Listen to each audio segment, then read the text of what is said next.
तभी ओम शब्द का नाद होगा। 3 बार ओम का उच्चारण किया जाएगा। आप सभी भक्तजन भक्ति भाव से हृदय से बाहर निकालते लंबे स्वर से सभी ओम का पाठ करेंगे।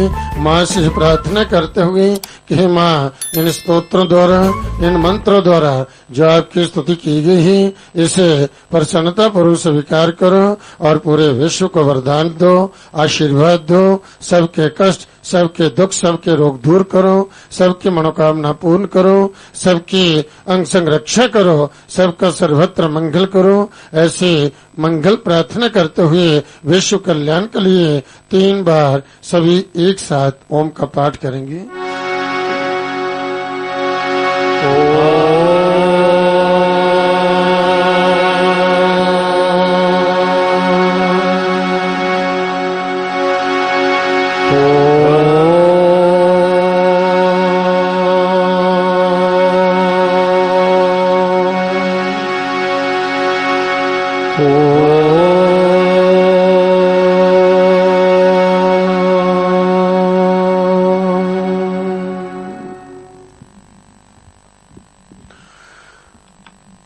धर्मप्रेमी भक्तजनों,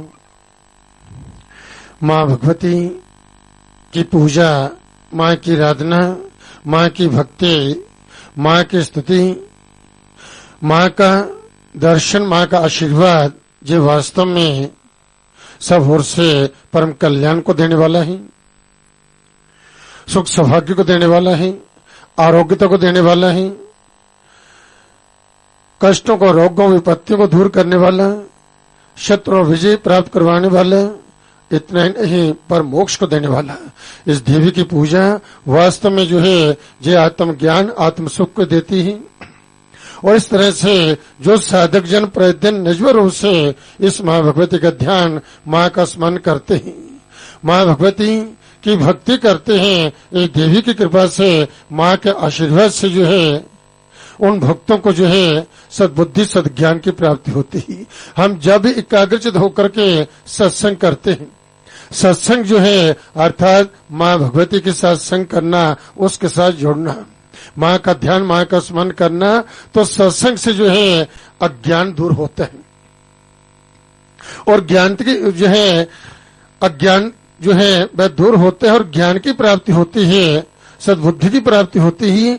और इस देवी की कृपा से जब साधक जो है सद्बुद्धि, सद्ज्ञान को प्राप्त होता है, तब जो है उसका जीवन जो है वह सुखमय हो जाता है, उसमें कोई विघ्न बाधा नहीं आती, उसकी समस्त विघ्न बाधा जो है वह दूर होती है और उनके कार्य जो हैं वह सफल होते हैं, आत्म शांति, आत्म सुख की प्राप्ति होती है। वह जो जो भी चिंतन करता है, इस देवी की कृपा से जो है उनके सब कार्य जो हैं वह सफल होते हैं और अपने जीवन यात्रा में ही स्व सुखों का भोग करता हुआ अंत में वह पर मोक्ष प्राप्त कर लेता है। इसलिए कल्याण का मनुष्य को चाहिए कि जो भी अपने जीवन में अपना कल्याण चाहते हैं, अपना बुद्धि चाहते हैं, अपनी उन्नति चाहते हैं, परिवार में खुशहाली चाहते हैं, अपनी जीवन यात्रा सुख चाहते हैं, उन्हें प्रचोदन पूर्वक इस माँ भगवती आदि शक्ति के शरणगत होकर के माँ की भक्ति, माँ का ध्यान, माँ का स्मरण, माँ की स्तुति, माँ का जब भी समय मिले तो इस पिंडिक रूप माँ का दर्शन जो है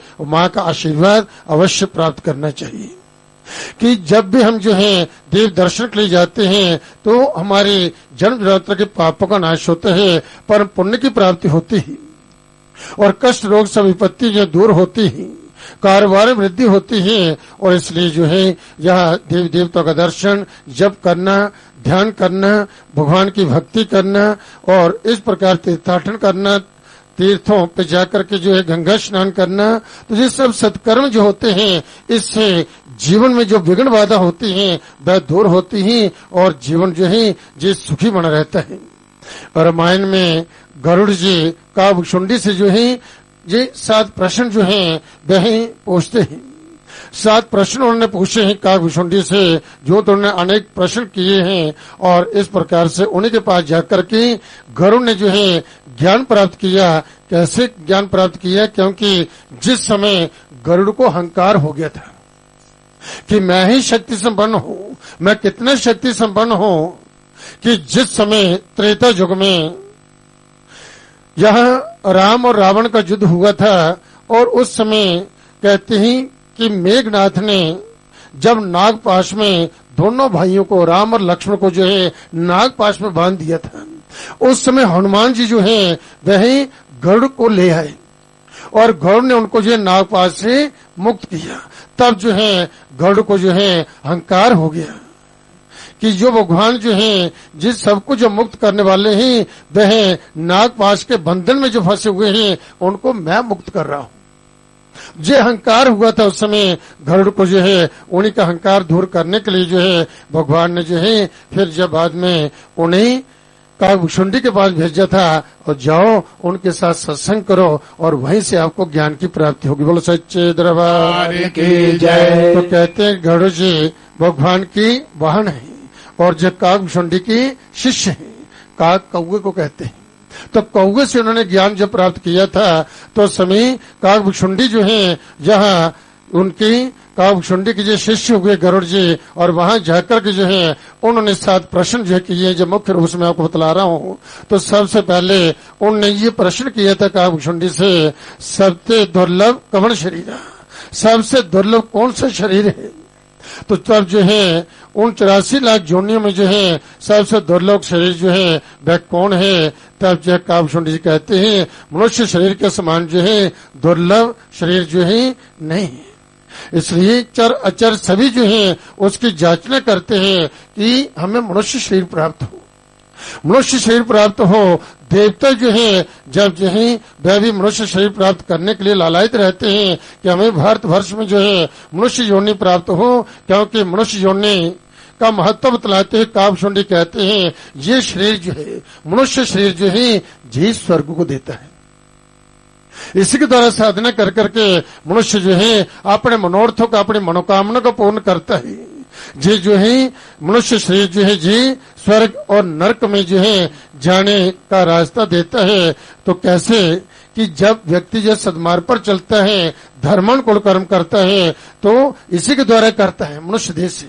अन्य जितनी जोनी है, जो 84 लाख जोनी बतलाई गई है, उनमें से सबसे सर्वश्रेष्ठ जो है जो मनुष्य देह है, जो मनुष्य योनि बतलाई गई है। और इसलिए कहते हैं कि जो मनुष्य शरीर जो प्राप्त हुआ है जी समय जो व्यर्थ मत गवाइए, इसका जो सदुपयोग करते हुए जो है जीवन रहते हुए मनुष्य को अपना कल्याण कर लेना चाहिए। यही शरीर जो है जो स्वर्ग को देता है, यही नरक को देता है। तो स्वर्ग और नरक का रास्ता देने वाला जो है यही शरीर है, जो भगवान की धर्म तक पहुंचा देता है। जो शरीर जो है जब आप धर्म के मार्ग पर चलते हुए धर्मानुकूल कर्म करते हो, भगवान की भक्ति करते हैं तो भक्ति में अद्भुत शक्ति होती है और भक्ति इसी शरीर से होती है। इसलिए ये देह जो है ये शरीर जो है जो भगवान की धाम को पहचानता है, जो भगवान का जो है साक्षात दर्शन करवा देता है। यही शरीर जो है जी योग्यता, इसमें जो है इतनी योग्यता है कि मनुष्य शरीर में जो है मनुष्य जो है जो ज्ञान विज्ञान और भक्ति देने वाला है, यही मनुष्य शरीर है। आप कहें कि कोई पशु पक्षी कहेंगे इसको ज्ञान प्राप्त हो जाएगा या जो विज्ञान को प्राप्त कर लेगा, ऐसा नहीं। मनुष्य शरीर से ही जो है जो ज्ञान की विज्ञान की और भक्ति यही जो मनुष्य शरीर जो है जिनको देने वाला है। इसलिए जिस सबसे उत्तम और सर्वश्रेष्ठ जो है ये मनुष्य शरीर जो बतलाया गया है। इसलिए काकभुशुंडी जी जो है गरुड़ से कहते हैं मनुष्य शरीर जो है ये सबसे सर्वश्रेष्ठ है। तब जो उन्होंने दूसरे प्रश्न जो है उनसे कहा कि सबसे बड़ा दुख कौन है, सबसे बड़ा दुख जो है कौन है। तब जो है कहते हैं कि दरिद्रता के समान जो है कोई दुख नहीं, दरिद्र के समान जो कोई दुख नहीं है। दरिद्रता 3 प्रकार की जो बतलाई गई है। काकभुशुंडी जी कहते हैं कि वस्तु की कमी, आपके पास घर में जब खाने पीने के लिए पहनने के लिए इन वस्तुओं का अभाव है, एक तो ये दरिद्रता होती है जिसमें धन का अभाव होता है। तो इसलिए जो है वस्तु की कमी, भाव की कमी और फिर जो है ज्ञान की कमी जो है, जिनको जो सत्संग मिलता है उनका जो है ज्ञान और भाव जो है, जिन्हें सत्संग प्राप्त होता है, जिन्हें भगवान की भक्ति प्राप्त होती है, तो कहते हैं कि उनका ज्ञान और भाव जो है जो बढ़ जाता है, उन्हें ज्ञान की प्राप्ति होती है। उनके अंदर जो है श्रद्धा जो है, श्रद्धा भाव जो उत्पन्न होता है, तो वस्तु की कमी जो है, दरिद्रता जो है उन्हें सताती नहीं, उनको दुख नहीं देती।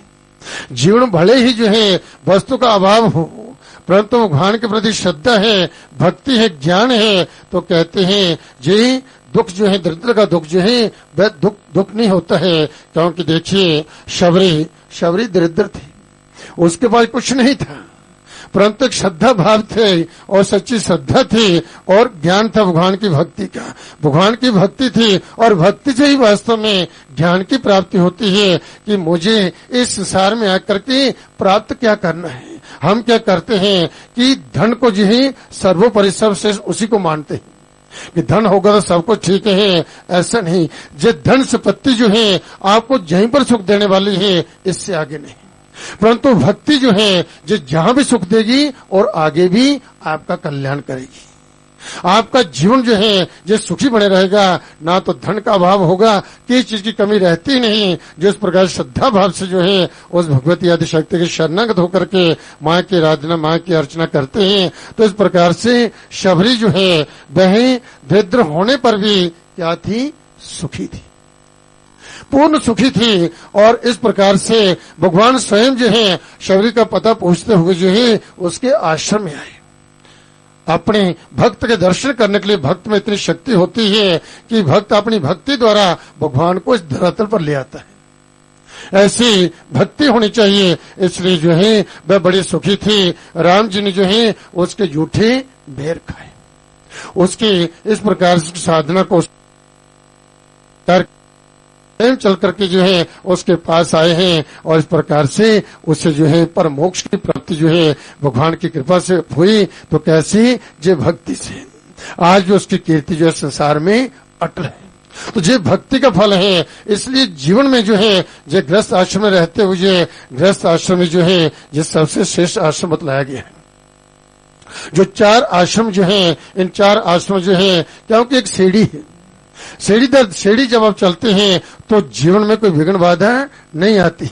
तो क्या है, ब्रह्मचर्य आश्रम जो है कि पहले 25 वर्ष तक जो है आप ठीक प्रकार ब्रह्मचर्य का पालन करें, ब्रह्मचर्य आश्रम अपनाएं, ब्रह्मचर्य का पालन करते हुए ज्ञान प्राप्त करें। खूब जो है आप ज्ञान जो है पढ़ाई करें और फिर जो है गृहस्थ आश्रम का पालन करें। उसके बाद गृहस्थ आश्रम में रहते हुए आप जो है 25 वर्ष आगे गृहस्थ आश्रम के होते हैं। फिर आगे जो है वानप्रस्थ आश्रम, फिर सन्यास जो है। तो सीढ़ी दर सीढ़ी जब चलते हैं तो व्यक्ति रास्ते में फिर गिरता नहीं, उसके गिरने का भय नहीं होता है। यदि सीधा ही जब सन्यास आश्रम को जाता है, जब वानप्रस्थ आश्रम की ओर चला जाता है, तो उसके गिरने के चांसेस बहुत होते हैं। आप देखते हैं प्राय बहुत सारे ऐसे जो हैं जो वन में रहकर तप करते हैं और वह भी जो है अपनी तपस्या से घिर के कारण कि इस देवी की कृपा से ही सबको संभव होता है। मैं सायंकाल को बतला रहा था कि जब हम पर देवी देवताओं की कृपा होती है तो जीवन में जो सर्वत्र सिद्धि प्राप्त होती है। फिर वह भक्त जहां जहां जाता है वह मिट्टी को हाथ लगाता है, वह भी सोना हो जाती है, सब कार्य उसके सफल होते। दृश्य शक्ति है जिसकी कृपा से जो है इस संसार में हमको सफलता प्राप्त हो रही है। हम जो अभिमान कर लेते हैं जो हमारे परिश्रम का जो है ये फल है, ऐसा नहीं, हम निमित्त हैं, उसकी कृपा है हम पर जो है। और कृपा प्राप्त करने के लिए शास्त्र में कहा है कि जीवन सत्संग करें। सत्संग का अर्थ है कि सत्य का संग, सत्य कौन है, वह भगवती, वही सत्य है, वो हमेशा जो रहने वाली है। जिस सब संसार जो आया उसको जाना है। तो इसी प्रकार से संग मित्रता करनी है, प्रेम करना है तो उसी से करें, उस परम पिता से जो अतिशय प्रेम करें, उसकी जब कृपा होगी तो आपकी जीवन यात्रा में कोई विघ्न बाधा नहीं आएगी। कोई ऐसा कष्ट, कोई दुख, कोई विपत्ति, ऐसा कोई रोग, कोई शोक नहीं होगा जीवन में। और इस प्रकार से निर्विघ्नता पूर्वक आपका जीवन जब चलता हुआ जो है आप परम मोक्ष को, परम कल्याण को जो है आप प्राप्त कर सकते हैं। बोलो सच्चे दरबार की जय। फिर तीसरा प्रश्न जो था वह का जो है गरुड़ जी काकभूषण से पूछते हैं, सबसे बड़ा सुख कौन सा है। पहले अब दुख के विषय में पूछा है, पहले सबसे जो है कि कौन सा शरीर जो है जो उत्तम बतलाया गया है 84 लाख जोड़ने में। तो उसके बाद जो है दुख, सबसे बड़ा दुख कौन सा है, और फिर जो है अब कहते हैं कि सबसे बड़ा सुख जो है ये कौन सा है। तब कहते हैं कि जिस सुख का जो है उपभोग करते हुए, जिस सुख को भोगते समय जो है पाप का नाश हो, पापों का नाश हो, सब विपत्तियां दूर हो जाए, अज्ञानता का नाश हो। हमारे अंदर जो अज्ञानता रूपी अंधकार है वह अंधकार जो है दूर हो जाए, अहंकार का नाश हो, हमें किसी प्रकार का अहंकार ना हो। जिस सुख जो बतला रहे सबसे जो है बड़ा सुख कौन सा है, और जो है चिंता का जो है नाश हो, हमें किसी प्रकार की चिंता की परेशानी ना हो, बीमारियां मिटे, रोग मिटे, और फिर क्या है मोक्ष मिल जाए, मोक्ष की प्राप्ति हो जाए, जिस सबसे बड़ा सुख है। तो फिर वह कहते हैं कि संत मिलन सत्संग के समान जो है कोई सुख नहीं है। सतवी संग कथे पुण्य भवते, इसलिए कहा कि सत्संग प्राप्त होना, जो जब बड़े कोई पुण्य का उदय होता है तभी इस प्रकार का जो संग जो प्राप्त होता है। इस तरह जैसे आप घर से चले हैं, माँ के दरबार में आए हैं, तो आपके अंदर जो है जो विचार है, सदविचार जो है कि हम माँ के दर्शन के लिए चले, माँ का दर्शन करें। तो इस प्रकार के विचार आना, एक अच्छी योजना बनना बुद्धि में जो है, हम कोई सत्कर्म करें, भगवान की आराधना करें, दीन दुखियों की सेवा करें, परोपकार करें, अपने जीवन को ऐसा संकल्प लें कि सत्य के मार्ग पर चलते हुए जो है धर्मानुकूल कर्म करें। तो जब भी इस प्रकार की आपकी बुद्धि में सद्विचार आए तो जी आप विचार कर लेना चाहिए कि इसमें उसकी कृपा जो है हम पर होना शुरू हो गई। माँ की कृपा है, देव देवताओं की कृपा से ही ऐसे विचार जो है, उत्तम विचार जो है बनते हैं, और वही जो है अपना जो है कल्याण कर सकते हैं, जिन्हें जो है जिन पर देवी की माँ भगवती की उस परपिता परमात्मा की कृपा होती ही। तो सत्संग जो संत मिलन जो है, सत्संग के समान जो है कोई सुख नहीं। फिर कहते हैं संत असंत में जो है क्या भेद है, क्या फर्क है संत और संत में जो है। तो अब कहते हैं जो परोपकार करते हैं वे संत हैं, और जो है जो दूसरों का बुरा करते हैं, बुरा सोचते हैं, वह असंत है। जो संत और असंत में फर्क बतलाते हुए कहते हैं कि इस प्रकार से हमेशा भलाई के रास्ते पर चलते हुए मनुष्य को भले कर्म करना चाहिए, कभी बुराई के मार्ग पर मत चले, क्योंकि बुराई जो है आपको नरक देगी और कई प्रकार के कष्ट दुख जो है रोग उत्पन्न कर देगी। इसलिए कहा है कि पूर्व जन्म के किए हुए पाप जो हैं वह रोग के रूप में, व्याधि के रूप में उत्पन्न हो जाते हैं, सामने आ जाते हैं। पूर्व जन्म कृतम पापम व्याधि रूपेण संसिता, पूर्व जन्म के किए पाप जो होते हैं वह व्याधि के रूप में उपस्थित होते हैं, और भक्ति करने, जब करने, तब करने से उन रोगों का नाश होता है। जो प्रायश्चित जब करता है साधक जो है, तो कहते हैं उस समय यदि कोई ऐसा कष्ट जीवन में, कोई रोग, कोई परेशानी आ जाए तो भयभीत मत होइए। जो जाने कहीं न कहीं किस जन्म का जो है मेरा कोई पाप था पूर्व, जिसे मैं जानता नहीं, वही मेरे सामने आया है, और मैं खूब भक्ति कर करके भगवान से प्रार्थना करूंगा, उस पाप के लिए प्रायश्चित करूंगा, सत्कर्म करूंगा, और जिससे मेरा कष्ट रोग दूर होगा। आप देखते हैं कि जब व्यक्ति सत्कर्म करता है, दीन दुखी सेवा करता, जब करता है, पाठ करता है, उससे शीघ्र ही उसका रोग दूर हो जाता है, उसकी परेशानी दूर हो जाती है, उसके विघ्न बाधा दूर हो जाते हैं। तो ये धर्म कर्म करने का यही फल होता है। बोलो सच्चे दरबार की जय। तो सबसे बड़ा पुण्य जो है वह क्या है, तो कहते हैं कि वेदों में अहिंसा को जो है परम धर्म कहा गया है। अहिंसा परमो धर्म, कभी जो है हिंसा मत कीजिए, किसी को दुख जो है मत कीजिए। यही जो सबसे बड़ा जो है धर्म है हिंसा। यही जो है ये धर्म का जो मूल उन्होंने बतलाया है कि कभी किसी कीट को भी जो है कहते हैं कि वह भी कीट जो है वह कीड़ा भी जीना चाहता है। इस संसार में जो जीव आया है वह सब जीना चाहते हैं, और इस प्रकार से मरना कोई नहीं चाहता। आज स्वयं को जब कष्ट आता है तो कितना प्रजनन करते हैं कि हमारा कष्ट रोग दूर हो जाए, हम बच जाए। सब जीना चाहते हैं, कोई मरना नहीं चाहता। इसलिए कोई भी जीव जो है उसकी कोई हिंसा न हो जाए। इसलिए कहते हैं कि प्रातःकाल सायंकाल माँ की जो जगह करके और जो ध्यान करते जब करते हैं, और दिन भर जो जाने अनजाने में कोई हमसे कोई ऐसा कीट पतंग आदि कहीं कोई पाँव के नीचे ही आकर के जो है जिसकी कोई मृत्यु हो गई है, तो ये प्रार्थना करें, क्योंकि इस प्रकार से हमसे कोई पाप हो गया हो जाने अनजाने में, तो माँ उसका भी कल्याण करना, उसको कोई अच्छी योनि दे देना। तो इस प्रकार से जब प्रायश्चित होता है सुबह शाम जब करते हैं, ध्यान करते हैं, तो मनुष्य पाप से मुक्त रहता है और उसके जीवन को विघ्न बाधाएं नहीं आते हैं। फिर जो है वह कहते हैं कि सबसे बड़ा पाप क्या है, दूसरों की निंदा करना। काकभूषण जी कहते हैं दूसरों की निंदा करना, चुगली करना, और इस प्रकार से इससे बड़ा कोई पाप नहीं। हमेशा निंदा से बचे, क्योंकि उससे मिलता कुछ नहीं। ऐसे 2 मिनट के लिए जो पड़ोसी की इधर उधर की आपने बातें कर ली, परंतु उससे लाभ कोई नहीं। ऐसे 2 मिनट के लिए आप जो है बात कर लेते हैं, परंतु उसका जब पाप जब बहुत बड़ा होता है, भाई जो है इस तरह से निंदा करना जो सबसे बड़ा पाप बतलाया गया है। इसलिए कभी किसी की निंदा मत कीजिए। निंदा जो करता है उसके अपने पुण्य जो है वह क्षीण हो जाते हैं, उसके पुण्य समाप्त होते। स्वयं के आप भक्ति करते हो, भगवान की साधना करते हो, देवालय मंदिर में जाते हैं और 10 मिनट बैठ करके जो है आप इसके साथ किसी की निंदा कर देते हैं तो सबका सब किया कराया समाप्त हो जाता है। इसलिए निंदा चुगली से जो है जो बचें। और किस लिए निंदा चुगली के जब भी कुछ समय मिलता है किसी के साथ बैठने के लिए तो भगवान की चर्चा करें, भगवत चर्चा करें, कैसे हम जो है अपना कल्याण कर सकते हैं अपना जीवन जी रहते हुए, क्योंकि इस श्वास का एक क्षण का भी पता नहीं। अभी बात कर रहे हैं, दूसरा शब्द मुख से निकलेगा कि नहीं निकलेगा कोई पता नहीं। इसलिए कहा कि श्वास श्वास हरि नाम जब वृथा श्वास मत खोए, ना जाने श्वास का आना होए ना होए। बोलो सच्चे दरबार की जय। फिर वे कह रहे हैं कि मानस रोग किसको कहते हैं, तो मोह जो है ये सभी व्याधियों का मूल है। जब मोह व्यक्ति को आता है जो कार्य में सिद्धि नहीं प्राप्त होती, वह दुखी हो जाता है, अंदर ही अंदर जो है वह जो सोचता रहता है। तो सत्संग मिलना दुर्लभ है, सत्संग जो है मोह नष्ट होता है और जो है सद्ज्ञान की प्राप्ति होती है। जब जो है अर्जुन का सत्संग भगवान कृष्ण से हुआ तब उसने कहा कि नष्टो मोह स्मृति लब्धा, मेरा मोह जो नष्ट हो गया, अब मुझे स्मृति ज्ञान की प्राप्ति हो गई है। अब मुझे किसी प्रकार भय नहीं, कोई संशय नहीं, कोई मोह नहीं, कोई लोभ नहीं। बोलो सच्चे दरबार की जय। तो समय अधिक हो चुका है, मैं यहीं पर अपनी वाणी को विराम देते हुए निवेदन कर रहा हूँ श्री मनिंद्र जी मां के चरण